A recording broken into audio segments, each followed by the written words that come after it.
Hello, my name is Rebecca, and I wanted to tell the story of my coma. In 2015 of December, it was the 10th. Actually, it was the 15th, sorry.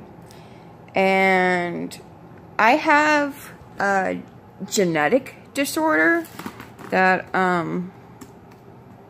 it's hypertoxicity. Basically, most people can remove what they can and can't take. Poisons, mold, things like that, most people can remove out of their bodies. I cannot. It is estimated by my doctor that maybe a fourth of the population might have this disorder. Now, most people, it doesn't affect their everyday lives. But some, it does. I didn't know that I had this. I had moved into an apartment with my back then fiance, our child. I had just given birth. When the air was always stuffy, it felt humid all the time, and it's Tucson, Arizona. It's not humid here unless it's monsoon. And I had a cold. I thought, I'd be taking cold medicine. Well, that night, I made dinner, and I was tired, so I went to bed. But when my fiance found me, I wasn't breathing. I had thrown up, and I'd been laying on my back, so I was choking. He rolled me out of bed, which I did hit my head, and he did CPR for 10 minutes until the ambulance came. When the ambulance came, they did have to shock me twice. I was flatlining and I was dead. But after the second shock, I was brought back. And when I was brought to the hospital, no one had any idea what happened. People thought maybe I OD'd. Maybe I took too much medicine. But I was tested heavily. And no, that wasn't the case. So, I've been tested for all drugs. What happened? No one knew. So I was in a coma for 10 days. It was so expensive. Insurance, after day 11, they were not going to pay for it. They would have had to pull the plug on me. I was posturing. I was the max of level of coma, to the point that the doctors were saying, even if I did come back, I would be a vegetable. I wouldn't be me. Well, a few things funny that happened.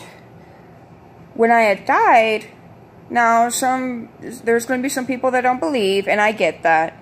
Alright, I guess a scientific explanation could be I was just having flashbacks of my childhood.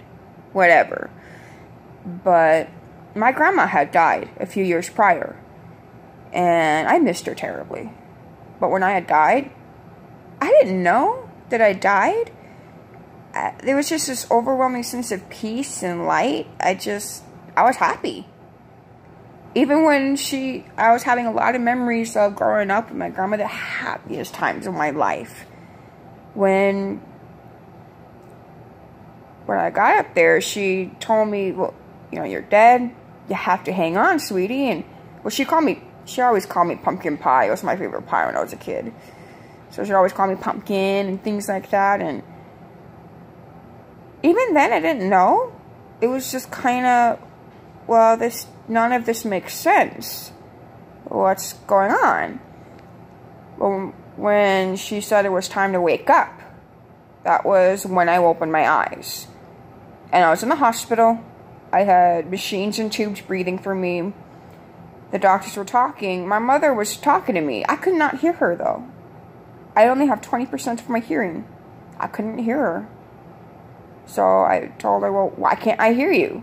The doctor started writing furiously, and then, she got very close to my ear and told me, I have machines breathing for me, don't panic, they're going to pull them out now. I didn't believe her. I just kind of thought, yeah, right. What happened? Nothing could have possibly happened to have done that to me. I didn't take medicine. I didn't do anything to myself. And the weirdest feeling in this entire world is when you have machines breathing for you and you do not have to breathe. I didn't breathe. just to test it. And that is such a bizarre feeling. I actually am trying to learn sign language. I've tried to go to a deaf hearing school, but I'm not a student. I'm 25. And it costs money to learn that. And I know no one that knows it. So, I don't know. It would be nice and interesting to learn. I'm handling it. When that happened, DCS did get involved in my life. Well, they were already involved. That was a long story. But they were involved so much longer because of that. Up to 3 years. Just finished. Well, there's a safety plan. We're following the safety plan. But we're about almost done. But I wanted to share my story. Because it could happen to anyone. I'm 25. It happened to me. And hypertoxicity is a real condition. It's new, but there's a lot of research for it. There's doctors. I could put a link in the tab below so you can learn more about it. But it is a real thing. And it affects the lives of many people. The only reason I found out that it was mold was because the apartment complex I lived in, my neighbor that shared the same wall, the kitchen wall, she has the same disorder. And she pointed me to this doctor. And she said, well, there's black mold on my wall. I had to move. We helped her move. And then we started thinking, well, what if? We had the mold tested. It was these 3 different killer colonies. And I do indeed have this disorder. So, Dr. Michael Gray is a wonderful doctor. He knows a lot about this and is writing books and things like that. And he isn't the only doctor that knows about this either.